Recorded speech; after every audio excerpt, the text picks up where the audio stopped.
Can you tell these guys a little bit about what happens when they are releasing their own record and they would like to cover a song on their record? Can they just go ahead and, take any song and cover it and go ahead and release it? Of course, it could fly under the radar, or must they get a license and pay a mechanical fee? Doing a cover is a great idea because it's probably already been a hit song, so I'm sure your band has a great rendition of it, so that's a great thing to do. But you can't just do it for nothing. You've got to get a license, and the license is called a mechanical license. However, let's suppose you want to take a song and put it on your CD. It's only going to cost you 9.1 cents for each time you make a copy of that song. So let's say you make 1,000 of your CDs. That's only what? $91 to do a terrific hit song already. And now you're going to do your own rendition of it and take it maybe into another hit stratosphere. So doing a cover song is a good thing. Don't hesitate to do it. It's a minor fee, 9.1 cents.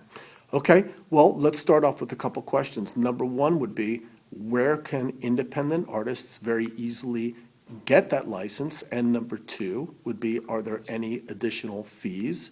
And number three would be, does anyone know when you've sold 1,000 CDs and you want to manufacture another one? Are there any mechanical royalty police that are going to come dive on you and say, wait a minute, you're making another 1,000 copies, go get another license? Yeah, understood. Well, there is an organization called the Harry Fox Agency under the National Music Publishers Association banner. And there's an easy process. You can just go online. You can fill out the form online, tell them how many copies you're planning on making. They'll charge you the obligatory 9.1 cents. You can rack a credit card. However, understand that if you are going to use the fee, there is a charge both to the copyright owner and to the user. So, spend your money wisely, but the process is not that difficult and can be done very, very quickly. Great, so that's question one and two. And question three, in terms of if you want to reprint again, the idea is you should get a license again, because ultimately you may be under the radar, but there are police out there in a sense of the RIAA and the NMPA. There are organizations to protect copyright owners. So it's best to be safe, do it legitimately. Why not? It's fair. It's the fair thing. okay. And then real quick, if you wanted to get a license for actual digital downloads of that cover, let's just say, for example, same question would be, how does somebody know when you've downloaded or when people have bought X number of downloads and you're required to get another license? All of that is tracked. Theoretically, it's all tracked, so you should get a license. On the other hand, come on, we all realize we're in a world where it's sort of like the Wild Wild West.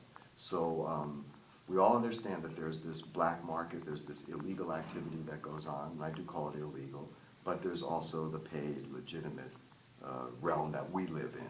And so, yes, the answer is yes, you will be tracked, you should pay, and that's the end of it.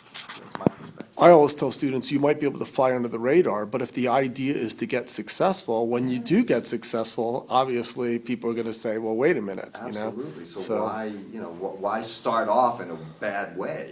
Just do it all legitimately. And again, we're only talking minor amounts of money, and look at the benefits that you're getting out of this. Exactly. So here we are with Aaron Meza to wrap it up. We've been talking about, obviously, copyright basics. We've been talking about mechanical royalties and contracts, and something under the compulsory licensing provisions, which are cover songs. And thank you so much, Aaron. My pleasure. All the best to you. All right. Thank you. Good luck.